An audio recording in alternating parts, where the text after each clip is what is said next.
All right, so it's 4:25, so we'll get started. Evening, everybody. My name is Anthony Faraci. I am one of your undergraduate TAs for this course.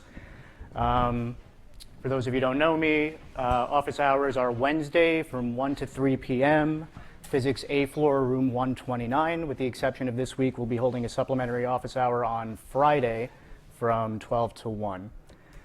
Okay. So before we talk about what I'd like to talk about today, I'd like to provide some context and motivation for why we would necessarily want to be talking about this. So I think the best way to do that would be to review some of the big themes that we've talked about in this course and compare them to why today's discussion will be useful. So this semester, we started this course with this preliminary review of Newton's laws. Specifically, we talked about Newton's second law. Now, up until now, this has been like our best friend for finding our equations of motion for these physical systems. Okay? But we found very quickly that when we started considering these more complicated physical systems, Newton's second law is rather limited in its utility. What do I mean by that? Specifically, its vectorial nature ends up making it rather cumbersome to solve and get our equations of motion. So then we said, we can take this analytical mechanics approach, where we sort of encapsulate all of our physics in this function we call the Lagrangian that we set up as being our kinetic energy minus our potential energy of the system. And we get our equations of motion by applying the Euler-Lagrange equation. So the big question I want to pose is, how did we actually get our Euler-Lagrange equation? We derived this. We derived this in the beginning of the Lagrangian mechanics notes. But the way we derived it was, all right, it works. So, OK, what did we do? So we developed this math trick of dot cancellation to really be able to do anything. Then we examined our kinetic energy terms. We said, suppose we take all of these different partial derivatives and relate it to this idea of generalized forces. Then we took a break and developed the Allenberg's principle of virtual work, which showed us that we had to consider two different types of forces. We had to consider constraint forces, and we had to consider non-constraint forces. And then we had to make this argument, more or less proof by example, that our constraint forces did not contribute to the virtual work in D'Albert's principle of virtual work.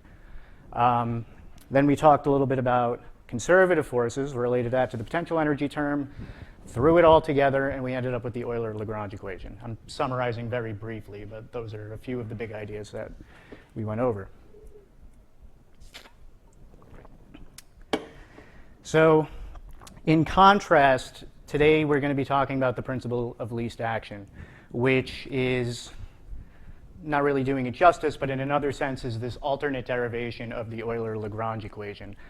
Not only do we end up with the Euler-Lagrange equation as a context of this, and don't worry, this will be discussed in, as a consequence of this, but this will be discussed in great detail.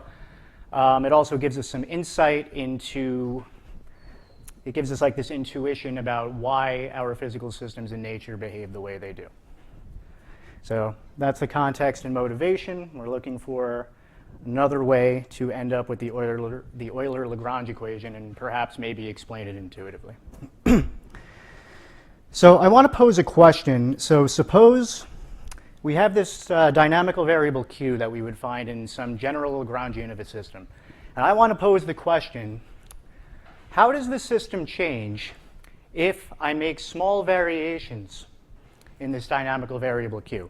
Specifically, we can understand this graphically if I zoom in here. Suppose, as a result of making these variations in q, what we do is we kick the system here a little bit, we kick the system there a little bit, kick the system here a little bit. So how does our system respond to these changes or variations in q? Now, this variation, you'll see if I zoom in here, this is how we're defining it. We're saying that the dynamical variable q gets replaced with this dynamical variable q primed, which represents this perturbed dynamical variable, if you will, such that q prime of t is equal to the original q of t plus this variation function delta q of t. So a point I want to drive home is that this variation is a function, which meaning that it's not necessarily a constant kick throughout time. As you can see, these are all different values of delta q. So another way of looking at delta q, it's like it's the difference between this perturbed q prime and the original dynamical variable q. All right. So I want to consider any infinitesimal variation delta q, which is a function of time. But I want to do this in a particular way that I set as boundary conditions that the variation vanishes at the endpoint. So you can see this on the diagram here. If we look at the endpoints q of t1, it's also the same as q prime of t1, meaning that I'm not actually varying it at that point t1. Same thing applies at 2. Q and q prime share the same point in space there. So there is no variation at the endpoint. So we call these boundary conditions, and we can summarize this by saying that delta q at time t1 is the same as delta q at time t2, which is 0. Is this setup making sense so far? OK. So we perturb these dynamical variables in this way, and we want to figure out how the system responds to changes in this. So as it turns out, the best way to measure how the system responds to these changes is to define this thing called the action. So we define this action, s square bracket q, as being the time integral over the interval t1 to t2 of our Lagrangian function. So you'll see that we have written here, we call it an action functional. What is this functional? How is it different than ordinary functions? So a functional you can think of as being like a function, but it takes as its arguments other functions. So you consider some general function that we see in algebra or single variable calculus. We call it f of x. It takes as its argument some independent variable x. Here we are considering changes, these small variations in q, delta q. So these are functions of time. So the action takes in as its argument this function q of t. So that's why we call it a functional. So specifically, when we start considering changes of functionals or changes of functions, we're starting to branch into this field of math called variational calculus. So the question we want to pose is, for which dynamical variable q, such that this variation vanishes at the endpoints, is the value of this action functional the smallest? I know this is an abstract idea, but bear with me for a minute. OK. So we want to figure out how to minimize this action functional here. So in order to do this, it's like, how do we minimize this function of functions? The beautiful thing is we can actually draw an analogy directly from single variable calculus. So let's make a diagram here. Suppose like we have this function f of x, and we want to minimize it. OK, so we're looking for the minimization condition. So we need to do two things. One, we need to check the stationarity condition, which is just a fancy way of saying, OK, well, examine where my first derivative in x is 0. OK? You should all recognize at these points here and these points here that your first derivative is 0. OK? So that's the stationarity condition. The second thing you need to do to figure out whether you have a minimum, a maximum, or a stationary point is to examine the concavity of the function, which we do through our second derivative. So in order to have a function be a minimum, we should have some concave up piece of the function where our first derivative is 0. So the minimization condition requires that df dx is 0, d squared f dx squared is in general positive semi-definite. So we can apply this same exact idea to the action, which is a functional in Q. So let's go ahead and do that. So we see that we define the first order. OK, so we have this first order of the first order variation of the action should be 0. We call that delta Q. And we should also have the second variation be positive semi-definite, which we're calling delta squared S. So it's a direct analogy from single variable calculus that we have a minimum when our first derivative is 0 and our second derivative is positive semi-definite. OK, so how do we measure this delta S? So delta S is like this small change in the action under this sort of variation in Q. So we consider the action, which we defined as this time integral of the Lagrangian, we consider it for the perturbed Q prime, and we consider it for the ordinary dynamical variable Q. So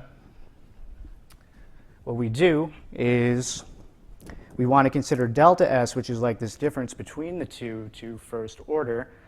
So we have this time integral. S of Q prime is just the time integral with the Lagrangian and the Q primes. S of Q is the time integral of the Lagrangian taking in its arguments Q. So we say that the difference between them is this time integral of the perturbed Lagrangian minus the ordinary Lagrangian. Okay, so remember, how did we get these perturbed dynamical variables Q prime and Q dot prime? What we did was we added this variation function, delta Q of t, to our original dynamical variable to get this new path Q prime. And we said that that was a general infinitesimal function such that we have the boundary conditions that it vanishes at the endpoints. Okay, so how do we express L with its arguments being Q prime, Q dot prime, and t? Well, we go ahead and plug in this relationship that brings you from Q to Q prime, which is adding this Q plus delta Q in the argument, Q dot plus delta Q dot in the argument. And of course, at the end, we're subtracting out our original Lagrangian in Q, Q dot, and t, and examining that difference. Is the setup clear so far? Okay, so this is what we're looking at. Now, we have this L with its arguments being Q plus delta Q, Q dot plus delta Q dot. So when we go to integrate this, well, we can't really do much with it right now. So we have this general Lagrangian. So, and we have these arguments. It would be nice, since we went through all of this trouble of defining this variation function in a very particular way, it'd be nice if we can work with them directly. As it turns out, we can. So what we said was that delta Q was some infinitesimal variation function, so why not expand the first Lagrangian under the integral in a Taylor expansion? Okay, so let's take a quick break to remind ourselves about Taylor expansions. I know we kind of beat that to death in the oscillation section, but we should talk about it a little more anyway. Okay, so for a single variable function, suppose you have this function f of x, and you want to Taylor expand it to get this approximate function near the point f of x equals x naught. So near x equals x naught. Okay, so we recognize this is the value of the function there,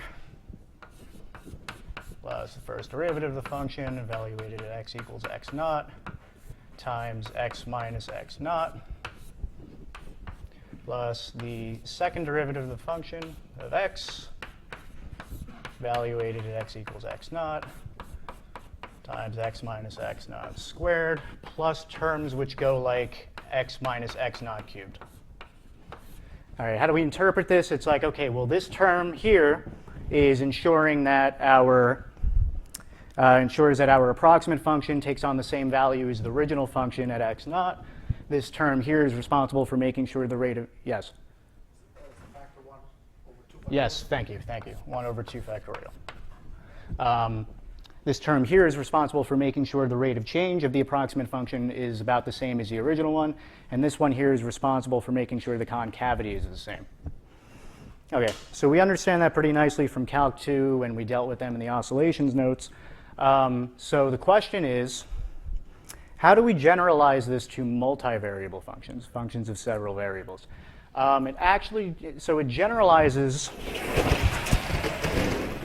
in a way that we would expect it to, where instead of having like this one derivative in x, we have to consider all of the different possible partial derivatives.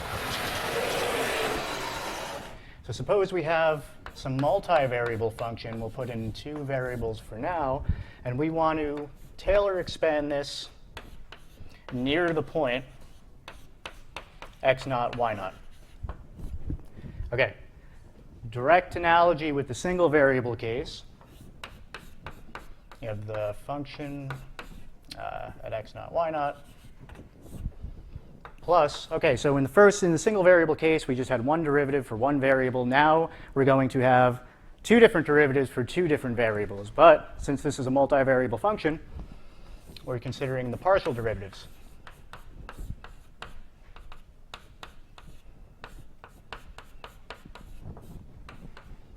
We're going to have one for x, one for y,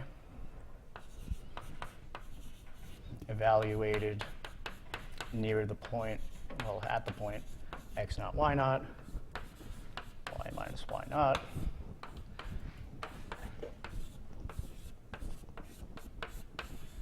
Now, if we consider second order terms,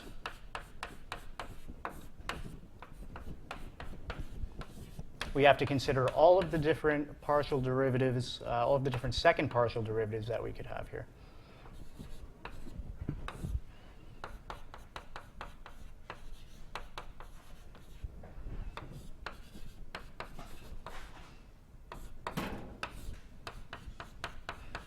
I know this is taking a little while, but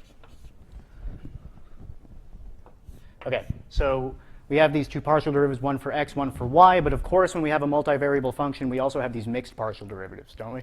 So we also have to account for those terms in the Taylor expansion. So you have like a mixed partial, first y, then x.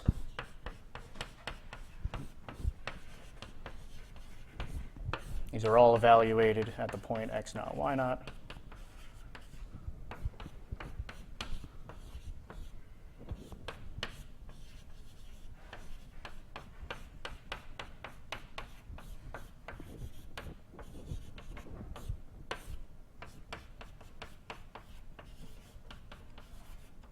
Okay, so this is the Taylor expansion of a function of two variables to second order. I'm going to leave off higher order terms for now, otherwise we'll be here for a while. One point that I want to drive home is that we have Claro's theorem, or more informally, the equality of mixed partial derivatives. So we can actually simplify this term here because the second derivative of f with respect to y and then x is the same thing as the second partial derivative of f with respect to x and then y. So maybe we remember that from Calc 3, but we're going to use it here. So what I can do is I can, since these are equal, I can combine this into one term and get rid of this factor of 1/2. So let's do that. And let's get rid of that.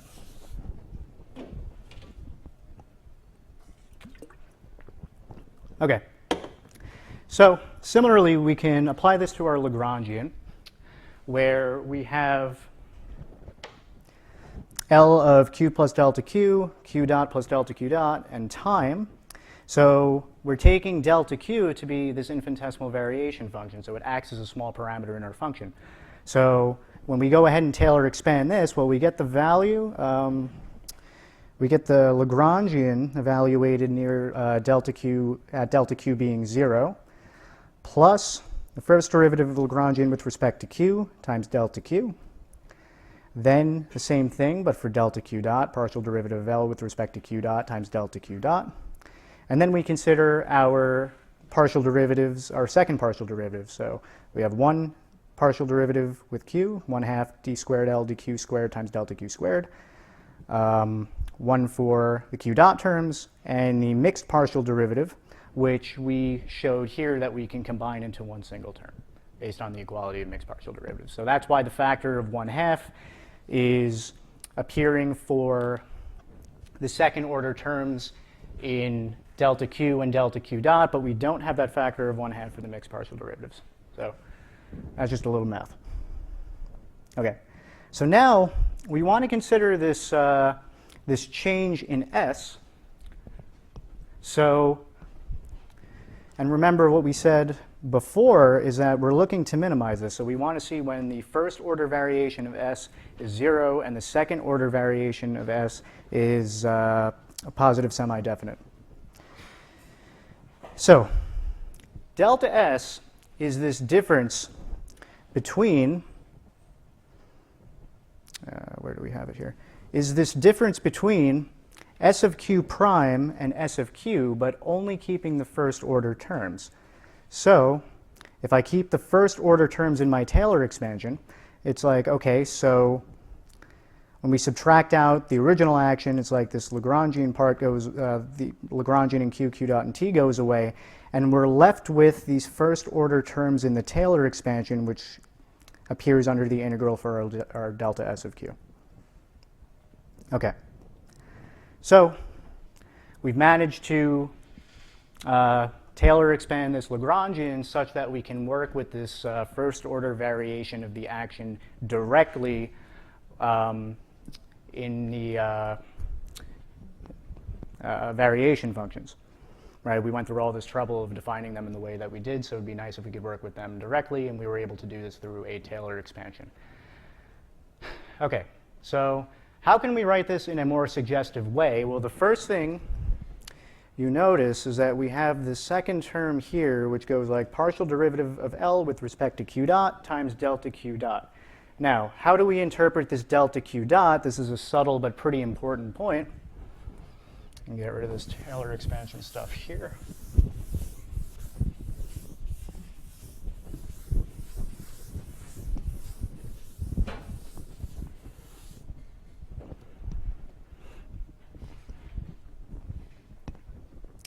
So, delta q dot, the variation function in my generalized velocity. How do we interpret this? So, this is a variation of the total time derivative of q. We can look at this by saying this is the total time derivative of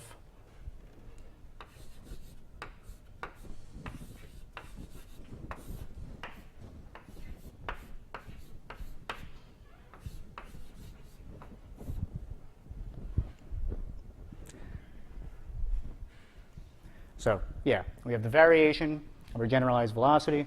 So we can write this as the total time derivative of my perturbed q prime minus the total time derivative of my original dynamical variable q.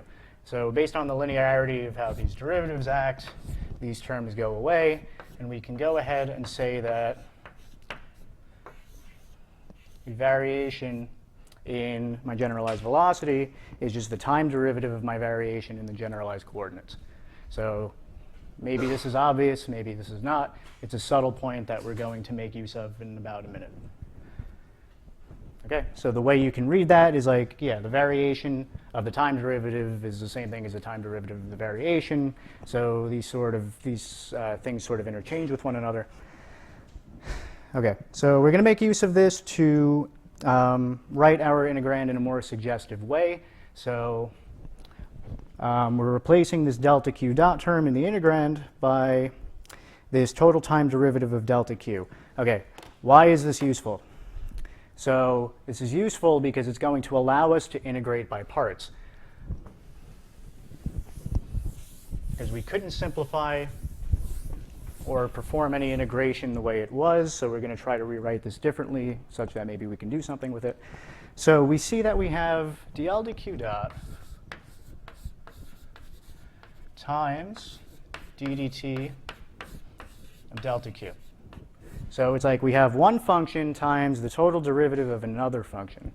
So this might be setting off alarm bells for product rule, but backwards. So we remember the product rule, right? Suppose you have two functions, u and v of x. Take its total time derivative, you get like the derivative of the first times the second plus the first times the derivative of the second. So if we have one function times the total derivative of another function, we can rewrite this by saying it's the derivative of the entire two functions multiplied together, subtracting the term, which is the derivative of the first times the second function. So I'm going to apply that directly here. So this acts like my u, this acts like my v. So I can rewrite this by saying this is like the total time derivative of dl dq delta q minus the derivative of the first, d by dt of dl dq dot, times the second. So I'm just rewriting this expression with the product rule in reverse because it's going to make life a little easier for us. We could simplify this integrand. OK, so this is all happening under the integral sign. So when we integrate these two terms, well, this goes like the integral of a total derivative term. So if I integrate the total derivative of some function, fundamental theorem of calculus is going to say, well, I'm just going to get back this function, but evaluate it at the endpoints. OK? So let's do that. Let's consider what happens when we evaluate this function at the endpoints. We see that we have a delta q term in here. But remember, this is our variation function. It's a function of time. So if we evaluate delta q at the endpoints t1 and t2, it vanishes, because that's how we defined this infinitesimal variation function. We said it could be any variation function, but the only constraint that we imposed on it were these boundary conditions that delta q of t1 and delta q of t2 are both 0. So this whole term goes away when you perform integration on it.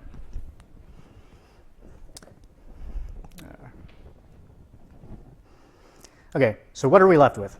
So in the integrand, we still have this partial derivative of L with respect to q times delta q. We haven't touched that term. And we've rewritten this second term as these two terms here. And we made the argument that this first one integrates to 0. So we're just left with this second term under the integral sign. So let's go ahead and do that. So yeah, OK, here in the lecture notes, you see that these vanish because we defined that this variation doesn't exist at the endpoints. OK, so we are left with this integral over the interval t1 to t2 of the partial derivative of L with respect to q minus the total time derivative of the partial derivative of L with respect to q dot. That whole thing multiplied by delta q under the integral sign. OK, so again, alarm bells should be going off. This term in brackets is the Euler-Lagrange equation. So this whole calculation was to find the first variation in the action. So if we impose the condition, the stationarity condition of the action, which is analogous to the stationarity condition for single variable functions, where we said the first derivative with x should be 0. If we impose the stationarity condition for the action and we say that, well, the first variation of the action should be 0 in order to have a stationary point, that would imply that my integrand should be 0 for any general, for this general Lagrangian integrating over these arbitrary t1 and t2, right? We can't exploit any symmetry in this integral because we don't know what we're actually integrating. So it's necessary that this term in brackets be 0 if we actually want to find a stationary point for the action, OK? So the first variation of the action being 0 implies the Euler-Lagrange equation. We seem to show that here. And yeah, how else do I want to word that? Yeah, we've shown that the stationarity condition for the action yields the Euler-Lagrange equation. So we seem to have derived this Euler-Lagrange equation without talking about kinetic energy terms, without talking about potential energy terms, without considering generalized forces or doing any of this D'Alembert's principle of virtual work stuff. We said that we can find it just by imposing the stationarity condition of this action functional. So you could argue, it's like nature behaves in a way such that the action is minimized. But right now, all we've done so far is show that it satisfies the action being stationary. Any questions on how we got this result so far? Yes? So the Euler-Lagrange equation does not equal 0 if we allow non-restorative forces, correct? If we allow what do you mean by non-restorative forces? Yeah, so so the ability to write the Lagrangian in terms of like these dynamical variables q and q dot, we're skipping some steps that we did actually in the Lagrangian mechanics notes. How do I want to word this? So we're able to write that Lagrangian function because we are taking our ordinary coordinates and writing in terms of these generalized coordinates, and that whole process still requires the fact that we have holonomic constraints. So we're kind of skipping that step here, and we're going straight to this Lagrangian and the dynamical variables. But the way we were able to do that was if we said that the system has holonomic constraints. So we can't have anything like friction or things like that because they don't satisfy that condition. So I guess we skipped some steps here, but that principle from the very beginning of the last Euler-Lagrange equation derivation still applies here, that we have to have holonomic systems. Does that answer your question? It does. Any other questions so far? OK. So this is the big idea today, is that the stationarity condition of the action, when we go through this process, implies the Euler-Lagrange equation, their equivalent statements. So you could use this as like an intuition if you wanted to and say that, the path q of t that will actually be taken in a physical system, nature requires that makes the action stationary. So notice how I didn't say minimizes the action yet. So in principle, we're done because we got the result that we wanted. But we made this whole deal about we're considering the principle of least action. We want to minimize the action. So we seem to have gotten the result we wanted by just requiring that the action be stationary. OK, that's fine. But we really should see what happens when we minimize the action, when we consider the second order variation of the action. OK. So let's do that.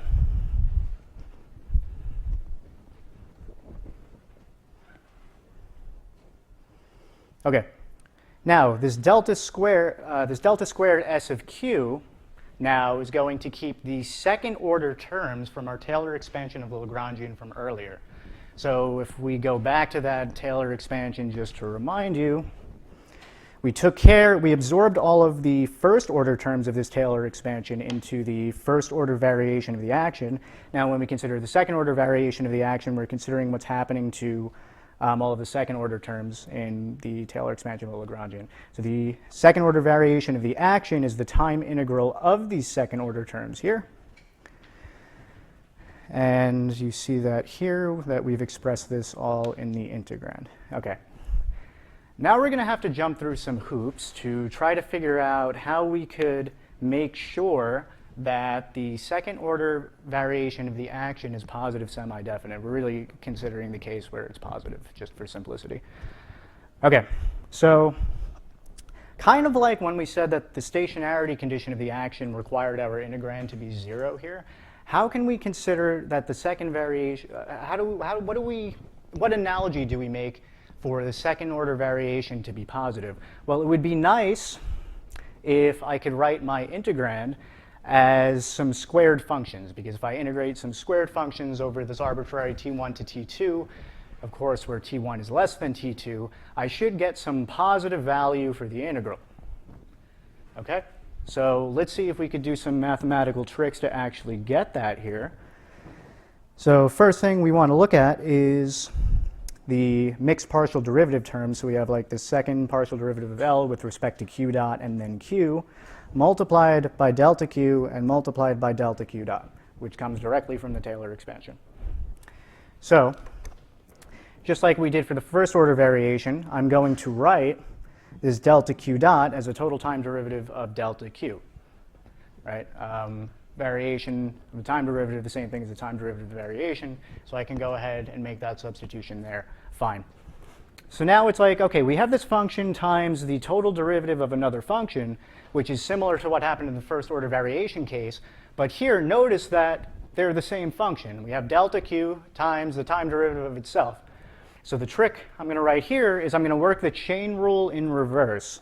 So I'm going to write that whole term, delta q times its total time derivative is 1/2 the total time derivative of the function delta q squared.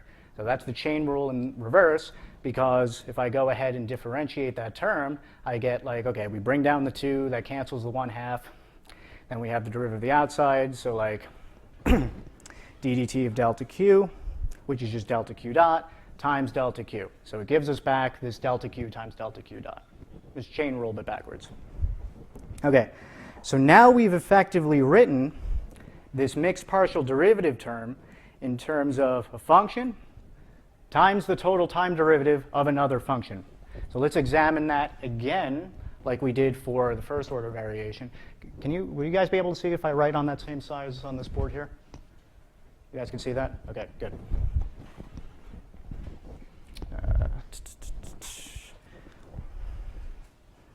So we have this overall factor of, I'll drop the factor of 1/2 for now. So we have this partial derivative of Lagrangian with respect to q, and then q dot d by dt of delta q squared.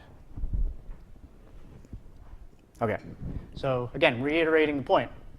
This is a function. This is the total time derivative of some other function. So I can go ahead and work that idea of the product rule backwards again, or if you want to think about it as integration by parts, dealer's choice. I mean, integration by parts is just integrating the product rule after all, so however way you want to think about it, that's fine. I'm going to break it up with the product rule backwards. So function times the derivative of another function. I could write that as the total derivative of both functions multiplied by one another. So we get like a 1/2, this function, and this function.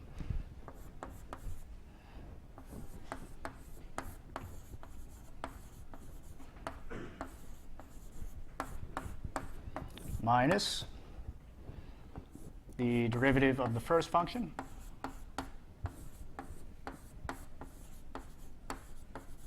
times the second function, not differentiated. Okay, so of course this is all happening under our integral sign. So if we examine this first term here, it's like, well, we have the total derivative of this function, which involves a mixed partial derivative and this delta q. So again, we get this idea that we're evaluating, when we integrate this, we're evaluating this inner function at the endpoints, t1 and t2. But again, what did we say about the variation at the endpoints? It vanishes. So because of this delta q square term, this whole thing is 0 under the integral sign. This is a very important point, so I want to reiterate it again. Because we've imposed these boundary conditions on our general infinitesimal variation function, this term goes away under the integral sign.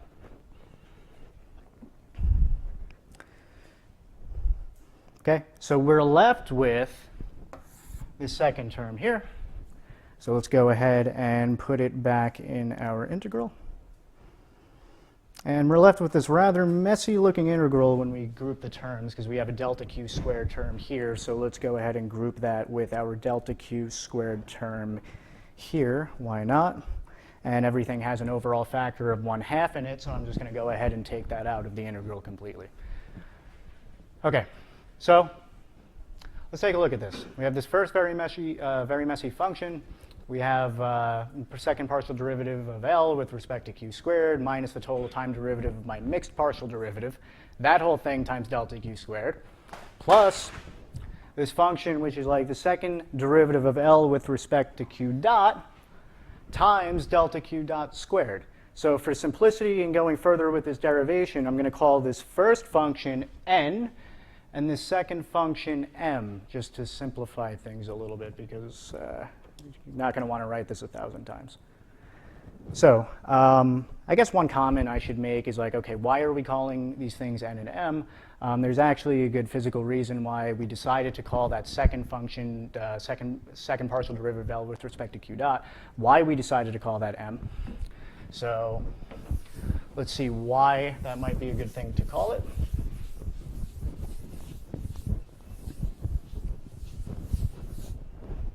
So suppose I have a Lagrangian which has this kinetic energy term, 1/2 mx dot squared, where x takes on the role as my dynamical variable.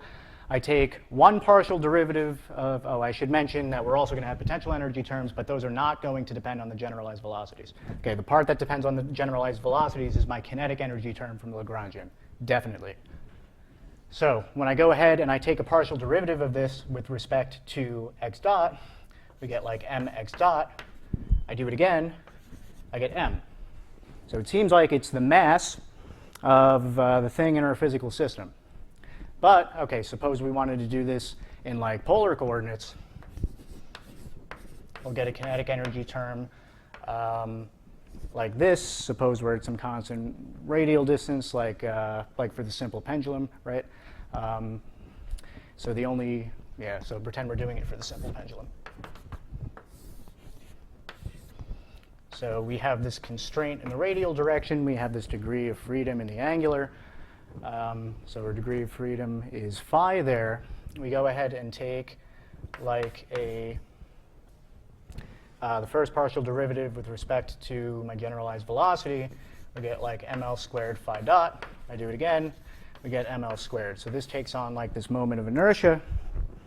And in principle, this takes on moment of inertia.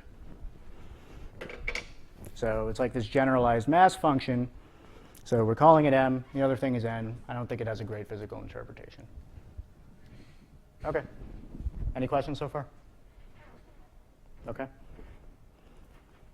OK, so now we'll just rewrite this integral. We'll call the first thing n, the second thing m. So we get like 1/2 the time integral over the interval t1 to t2 of n times delta q squared plus m times delta q dot squared. So again, what are we, let's think about what we're trying to do here. We're trying to minimize the action. Right now, we're examining the second order variation of the action. And we want to show that it's positive. And a good way to do that might be to represent our integrand as a sum of squared functions. Because when we integrate those, it should give us something positive. So we're going to do some more math tricks to allow us to almost be able to do that. The first thing, we're going to take a break from that and say, suppose I have any function phi of t. Now, and consider this integral from t1 to t2 of the total time derivative of phi times delta q squared. Consider that integral. Well, because of this total time derivative here, fundamental theorem of calculus says that this integral undoes that total time derivative, and we're left with that inner function evaluated at the endpoints.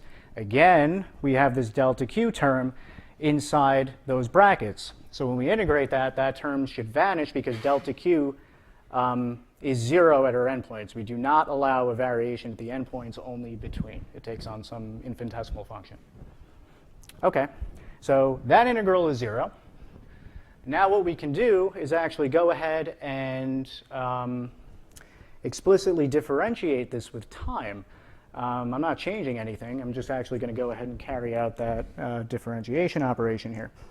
So we have these two functions, phi and delta q squared, being multiplied by one another. So I have to make use of both the product rule and the chain rule here. So derivative of the first function with respect to time, that gives me phi dot. Keeping the second one unchanged, that gives us the delta q squared. Now keep the first one unchanged, which gives us phi, and differentiate the second one with time. So here's where we need the chain rule. Bring down the 2, keep the delta q, and then differentiate the second one. But we know that the total time derivative of delta q gives us delta q dot. So these three expressions are equivalent to one another. So since this is 0, we can go ahead and add it to our second order variation of the action. We're not actually changing anything because this is 0. So I'm going to add it and subtract it wherever I feel like it. So let's do that. Maybe we should compare this term by term. So for this trick that we did here with phi, we have a term that is grouped in delta q squared, which is attached to this phi dot term. So I'm going to go ahead and group those together with my n, because that was also attached to a delta q squared. We have this extra term from the differentiation, which goes like, where was it? 2 phi delta q times q dot. So we're going to go ahead and put that under the integral, adding it to our second order variation. And then we still have this m times delta q dot squared term left over. Maybe I should zoom in some more here. I think everybody can see that, right? OK. So all we've done is added some integral which happens to be 0 to our second order variation of the action. So we haven't actually changed anything. So again, the whole idea was that we wanted to write our integrand as the sum of squared functions. So maybe you remember from high school algebra, a good way to do that is to complete the square. So if we look at the first line there, we have a quadratic equation in both delta q and delta q dot, right? If I look at the term all the way on the right, this goes like degree 2 in delta q dot. This middle term is like degree 1 in delta q dot. and this term is degree 0, or constant in delta q dot. So let's go ahead and complete the square in delta q dot. I think we all know how to complete the square. We just take half of this middle term, square it, add it, and then subtract out whatever leftover term that we have from that. So we do that in such a way. We complete the square here such that we can actually factor part of it to get this delta q dot plus phi over m times delta q squared, that whole function squared. And we're left over with this other function, phi dot plus n minus phi squared over m attached to the delta q squared term. So we've gotten pretty close, but not quite. So it's like, OK, first of all, look at our last term there. We have m times this squared function. So we wanted the sum of square functions first of all, such that our integral would be positive. So if we look at our last term, it's like, OK, we've done that there, but we have this m attached to it. But we took a physical interpretation of what m was to show that we either get some sort of mass or moment of inertia. By definition, some positive quantity. Now, if we look at our second term, it's like, OK, we have delta q squared, but we have no idea what this first term is here. So this first term here is this function involving phi and phi dot. And we said it could be any function when we derived this here. We said it could be any function phi. So why not choose phi to be a solution of this equation in parentheses here, setting it equal to 0? The motivation is I don't want that term anymore because we almost got a sum of squares, but not quite. So I have a term which isn't the sum of squares, but it involves a function that can be anything. So I can choose it such that the differential equation where that term in brackets is 0 is satisfied. So I can choose this phi such that that first term in the integrand in the hard brackets completely drops out. Then I'm left with something positive times a squared function, and that should give me a positive value for my integral. So we seem to have shown that if we choose phi to be a solution to this differential equation here, which, by the way, is a special case of a class of differential equations called the Riccati differential equations, if we do that, then we should have a positive second order variation. But is this enough? Yeah, we could say it's enough, but a mathematician is going to look at this and say, well, how can you guarantee that we actually have a solution to that differential equation? We have like these, we have too many parameters going on here. We don't know what n is, and we know m is this positive thing, but we don't know what it is. So you're back to taking this on a case-by-case basis. Yeah, you're back to taking this on a case-by-case basis. So we got really close, but not quite. So this is why this sort of examining the second order variation is like this rabbit hole. So most books, I should mention, OK, most books, most lectures you're going to see, they examine the stationarity condition of the action, delta S is 0. They get the Euler-Lagrange equation from it, and they said, we're done. We got the result that we wanted.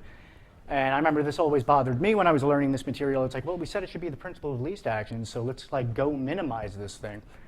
And when you try to do that, you end up going down this rabbit hole of a lot of, you go down this rabbit hole of, doing all these tricks under the integral, defining this function phi,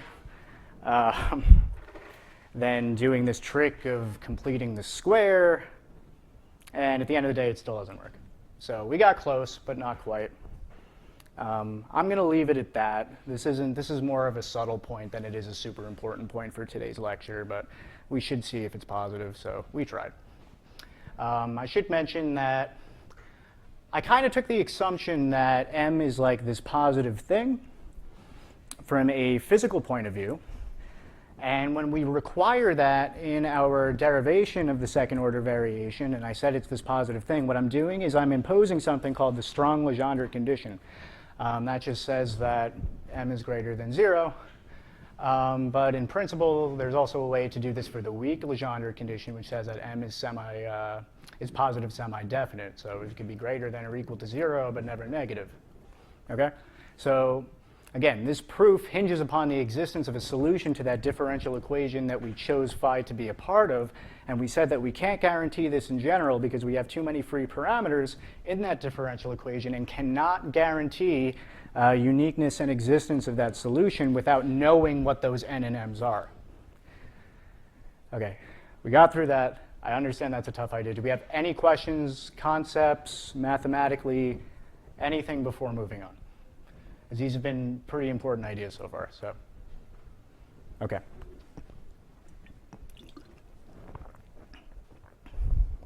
Okay, now we're going to switch gears. And we are going to talk about the fact that the Lagrangian of a physical system, as it turns out, is not unique. What I mean by that is I can write down many different Lagrangians that represent the same physical system. So let's see how that works. Suppose I define this new Lagrangian, L prime, and I say, and suppose the ordinary Lagrangian L of Q, Q dot, and T, suppose that Lagrangian is the ordinary T minus V that we set up in solving the problems that we do in this course. Okay, suppose that. So I'm going to define this new Lagrangian, L prime. I'm going to say that that's some positive scalar constant times the old Lagrangian. And I'm going to add on this term, which is the total time derivative of some function f, which depends explicitly, in general, it can depend explicitly on the dynamical variables and time, nothing else. It's very important that does not depend explicitly on the generalized velocities, otherwise this is not going to work. So I argue here that this L prime gives the same Euler-Lagrange equation of motion as the original Lagrangian for any function which explicitly depends on Q and T, or one or the other, or both, and some positive constant. So I'm going to argue this. And the way I'm going to argue this is a proof based on the action principle. I'm going to say that, OK, now consider the action for this new Lagrangian L prime. OK, so we're going to call that like S prime of Q, which is the time integral of that new Lagrangian on the interval t1 to t2, right? That's how we define the action to start this whole lecture. OK, so when we integrate this term up here, OK, so the integral like passes through this lambda, so we get an integral here, and we get a time integral there. So this integral of the Lagrangian with respect to time here, that is just the ordinary action that we basically started today's lecture with. So I can simplify this S prime of Q by saying it's lambda times the original action S of Q plus this function f of Q and T evaluated at the endpoints. Again, this is a very important idea, so I'm going to reiterate it one more time. Over here in the first line, I have the total time derivative of this function, which is explicitly dependent on Q and T. So I integrate with respect to time. Fundamental theorem of calculus says that this integral undoes this total time derivative, and I'm left with this function evaluated at the endpoints of the integral. So you see that here, where this is like f of, I think the 1s and 2s should be switched here, but we get like f of Q of T2 and T2 minus f of Q of T1, T1. So these are like the boundary terms. We call these boundary terms for this new action. And as it turns out, because of the way we defined our infinitesimal variation from the very beginning, where we said we could let the dynamical variables vary infinitesimally, as long as we have the boundary conditions that the variations are 0 at the endpoints, if we hold Q of T1 and Q of T2 fixed, this term here no longer contributes to this new action. So then we can say that if our original action meets the stationarity condition, so does my new one, because we have like S prime of Q is equal to like lambda S of Q plus this boundary term, which doesn't change. So the stationarity condition of the old action implies the stationarity condition of the new action. OK, going back earlier in the lecture, what else did the stationarity condition of the action imply? Someone tell me, what does the stationarity condition of the action imply? What did we find by requiring that delta S be 0? It Yeah. makes sense Yep, we found that, yeah, very good. We found that it is an equivalent statement to the Euler-Lagrange equation being satisfied. This is a super important point of today's lecture. So, since the first variation of the action being 0 implies the Euler-Lagrange equation, and we found that if the old action delta S of Q is stationary, or I should say it's 0, and that implies that the new one is 0, then since they're both 0, action is stationary. Stationary action implies Euler-Lagrange equation of motion. These two Lagrangians, L prime and L, should yield the same Euler-Lagrange equations of motion. Okay, so this is a proof based on the action principle. So what this means is that starting with your original Lagrangian that you would say is like t minus v that you set up for all the problems you solve in this course, I make this new one by multiplying it by a constant, and I could add on this total time derivative of some function which only depends explicitly on the dynamical variables in time. I will get the same equations of motion that I would if I used the original L. So that's pretty much what this says here. And okay, how else can you take a look at this? So down here we say that alternatively this can be shown by a direct differential calculation. What do we mean by that? You could also, if you want to, and I urge you to try this, is by applying the Euler-Lagrange equation with this Lagrangian L prime, and go through all that partial differentiation and total time derivative. So yeah, basically do like d dt partial derivative L prime with respect to Q dot minus partial derivative L prime with respect to Q. And when you compute that, using all these chain rules and such things, you should find that you end up with the ordinary Euler-Lagrange equation for L. So you should get like d dt dl dq dot minus dl dq. Okay, so I urge you all to try that as an exercise if you're not satisfied by this proof based on the action principle. Okay, any questions about non-uniqueness of Lagrangians, variations of the action, anything of that sort? Okay. Or anything, anybody want something to be re-explained? Yeah.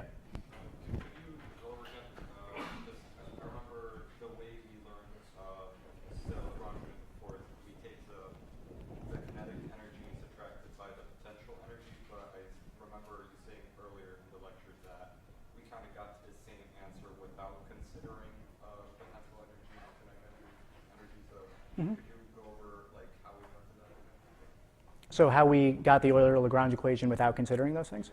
Directly through the stationarity condition of the action.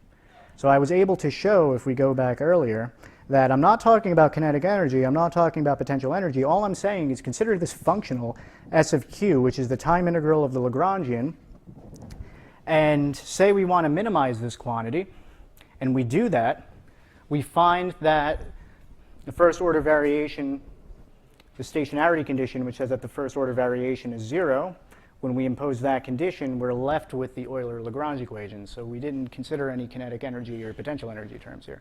Is that what you meant by your question? Or?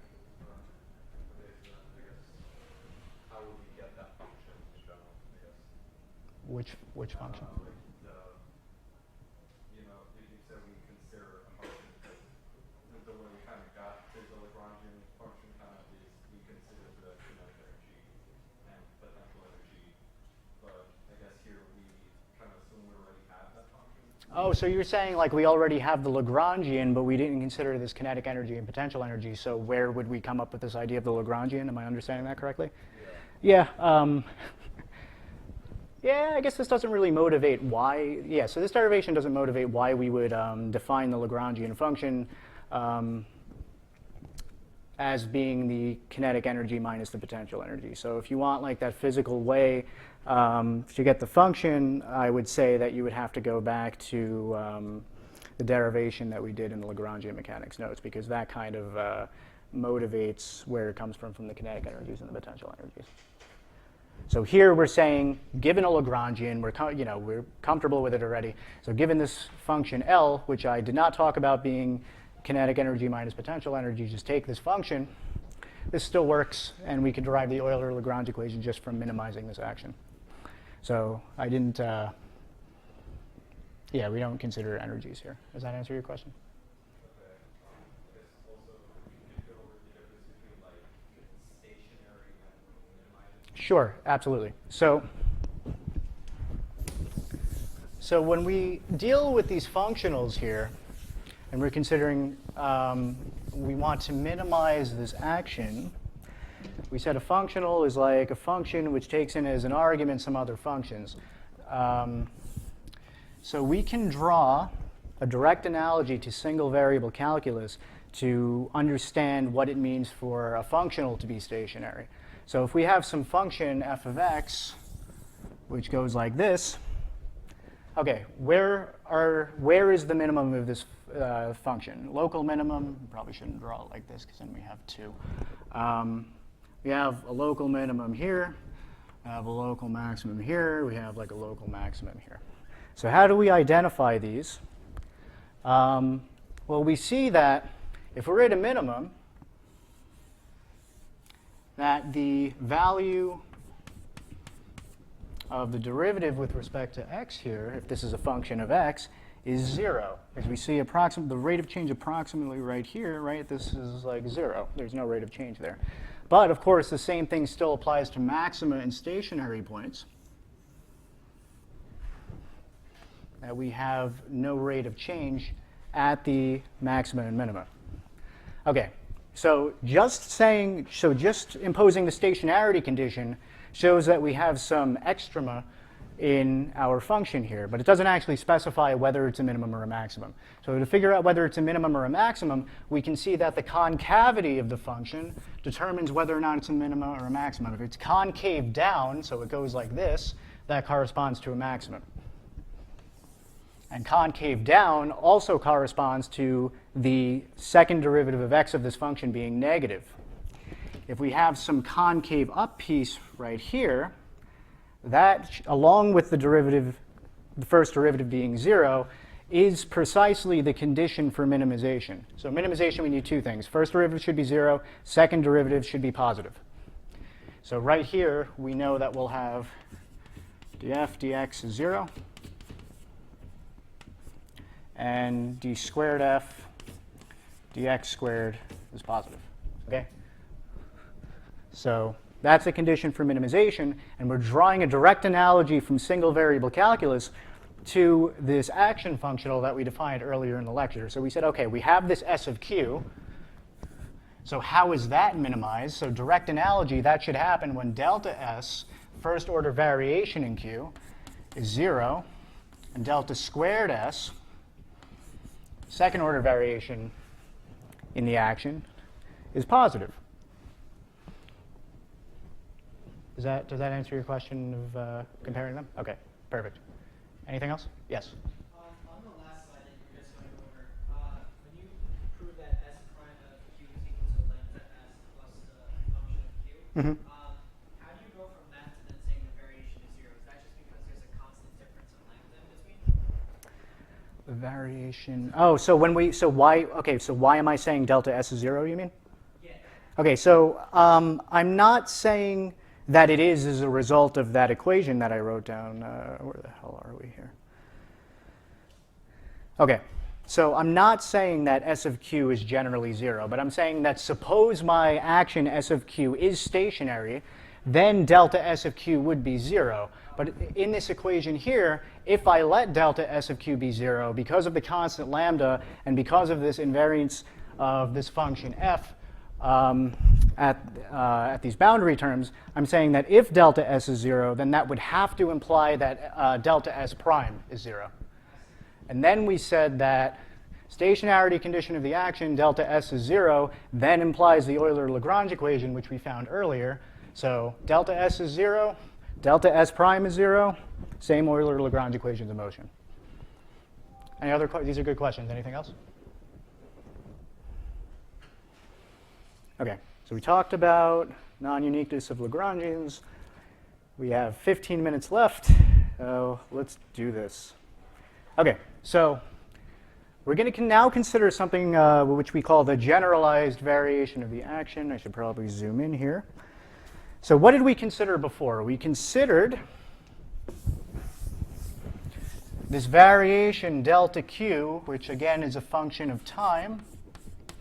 We considered this, and we imposed these boundary conditions. So it's like, say this is q, and then we impose these boundary conditions that q prime, which is the dynamical variable as a result of this variation, we said that this variation vanishes at the endpoints, meaning we can't actually, it takes on the value of 0 at the endpoints, which is why we said delta q at t1 and delta q at t2 is 0. So these boundary conditions were extremely useful in this derivation, because what did we see happen? It's like several times we saw that we had some integral of a total derivative function, and the total time derivative of this function lodged in there somewhere was like this delta q, which means that when we integrate this total time derivative, we get this function delta q, but evaluated at the endpoints. So because we imposed these boundary conditions and we said that delta q is 0 at these 2 points, that allowed us to cancel that whole term in the integration. So now we're going to consider the more general case where it's like, OK, suppose we have some variation delta q, but I'm not going to now impose these boundary conditions that it vanishes at the endpoints. I'm going to be as general as possible now.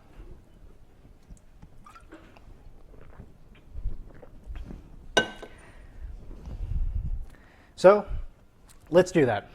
Let me zoom in on this diagram so we can get a picture of what's going on here. OK, so what we have here, or maybe I should put show you the equation, how we're defining it here. So we now define these infinitesimal variations where we say this new path, q prime of t, is equal to the original q of t plus, again, some variation function. And we also have like these shifts in time here. So we're allowing the time to be varied as well. We have like this t1 prime is t1 plus delta t1, and t2 prime is t2 plus delta t2. So when we consider like this total variation of the action here, we see we have changes that are going like this along this shift. So it's not simply the old dynamical variable and the new dynamical variable are on interval time t1 to t2. We're also allowing that to be varied now as well. So it's just a more general variation. Any questions about that setup? Yes? Yes, I can't believe I forgot to mention this. Yeah, so for simplicity, we consider 1 degree of freedom. So, OK, we're going to pause this for a second, and we're going to go back, and we're going to talk about how this generalizes to several degrees of freedom. I really should have mentioned that. OK, so briefly, remember when we Taylor expanded the Lagrangian? Because we said that delta q was some small infinitesimal function, so we're able to do that. This way we can re-express our Lagrangian with perturbed arguments directly in terms of these variations. So we did that. So suppose we have more than 1 degree of freedom, right? We have like a q1, a q2, a q3, all the way to n degrees of freedom. What's going to happen here is that when you take these partial derivatives in your Taylor expansion, you're actually really going to have like a sum, because you'll get like, OK, suppose L is like q1, q2, q3, so on and so forth. When you do your partial derivatives, you get like dl dq1, delta q1, dl dq2, delta q2, and so on and so forth. So you end up getting this sum here. You would express all those partial derivatives as a sum, right? And then, so you essentially, I'm not going to go through the exact derivation, but you essentially use that idea and carry this sum with you throughout the same exact derivation. And what you'll end up at the end is that you'll have the Euler-Lagrange equation, but applied one for each one of your degrees of freedom. So it should generalize to multiple degrees of freedom in the way we would expect it to, because before, it's like, OK, we have the system with 2 degrees of freedom. We have the system with 3 degrees of freedom. How do we get the equations of motion? It's like, well, I apply the Euler-Lagrange equation for my first degree of freedom. I get an equation of motion. I apply the Euler-Lagrange equation to my second degree of freedom, I get the second one, and so on and so forth. So this should generalize the same exact way that we would expect it to, and that's how you would go about doing it if you wanted to find that. So we figured as a first exposure, we'd say 1 degree of freedom, and then we could say it generalizes naturally later. Any other questions? These are really good questions. OK. So let's go in the last 10 minutes that we have left. Let's go talk about this generalized variation of the action, which we set up where we're not imposing these boundary conditions anymore. And in general, we have this time shift going from Q to Q prime. So let's consider the difference in the action for our original action, S of Q, on the time interval T1 to T2. And we'll consider the action of this new dynamical variable Q prime, which is like Q but perturbed with these variations, on the interval T1 prime to T2 prime. Let's consider that. OK, so similarly, we're looking for this variation of the action, delta S, which is the first order, which is the difference between S of Q prime and S of Q, but to first order. And we let the second order terms go in the delta squared S, and so far, so forth. So we can't nicely write this all under the same integral like we did before, right? So earlier when we considered the difference in the action, if I could find it, we have like S of Q prime minus S of Q. Well, these are both defined on T1 to T2. That variation kind of brings you straight up. So we can write them under the same integral because they're on the same interval. So here, that is not the case because of the time shift that we imposed for the most general variation that we can think of. So how do we deal with that? So the first action is the time integral over the interval T1 prime to T2 prime. The original action, we still have our time integral over the interval T1 to T2.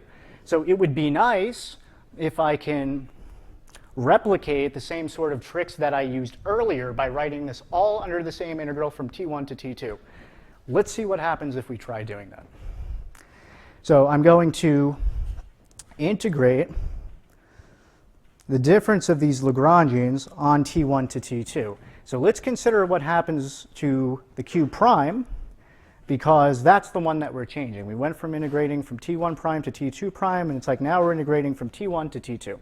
So let's see what changes there. So if I take Q prime, and I integrate from T1 to T2, sorry, let's try that again. Let that disappear. We go from T1 to T2. We see that we are over-integrating here, and we are under-integrating here. Yes, that's what I meant to say.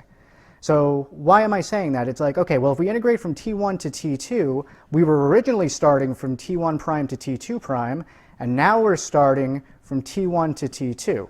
So we see this difference on the left that we're integrating too much. We should be starting later, but we're starting earlier than we should be.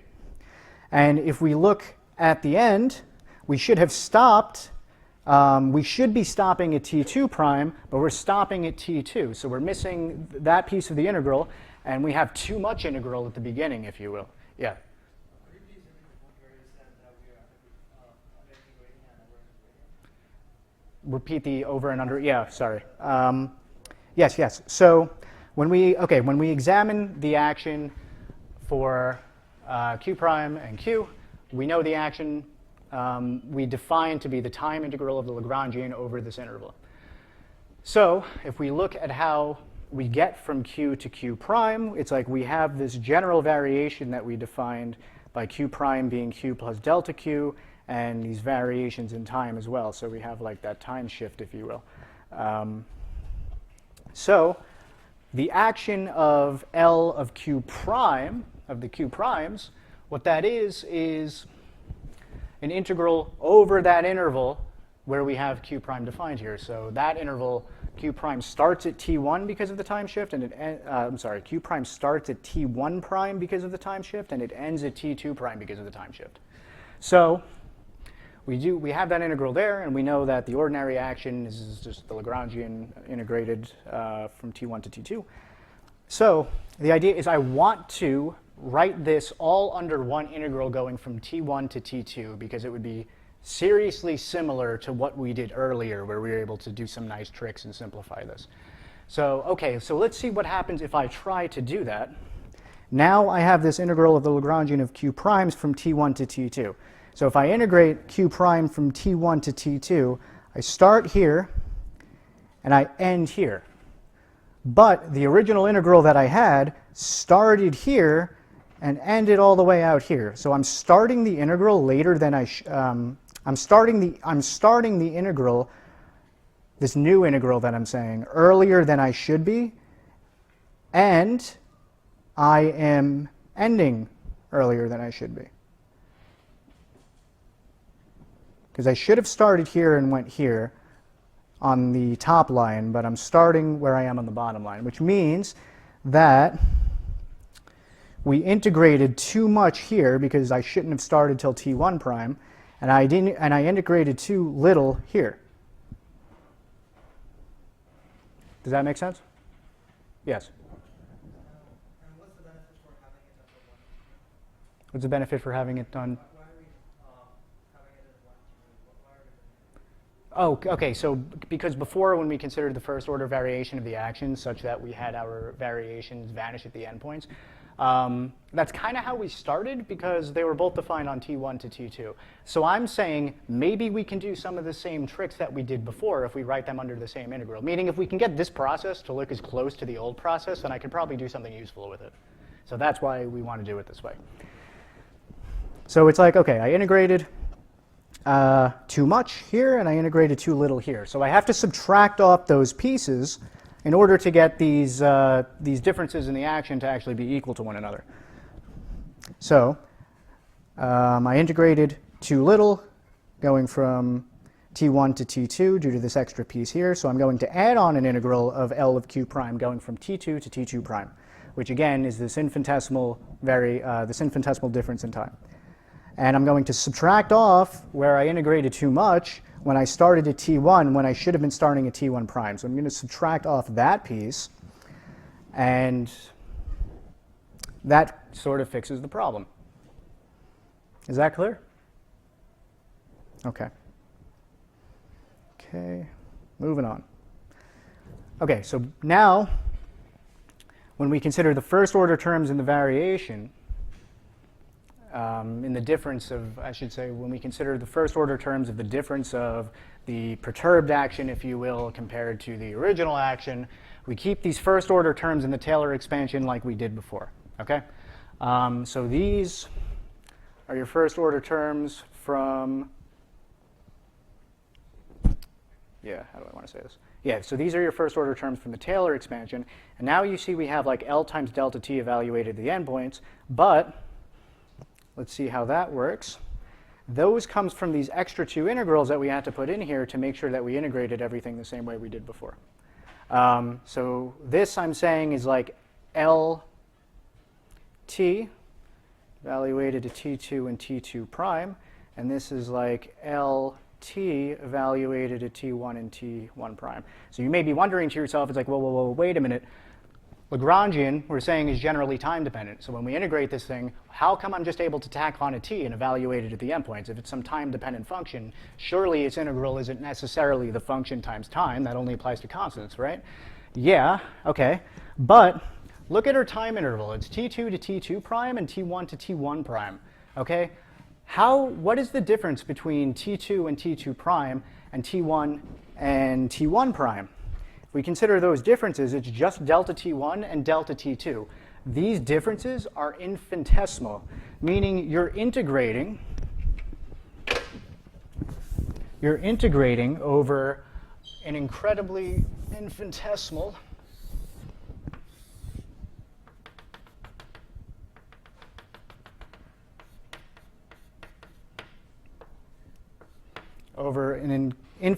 interval.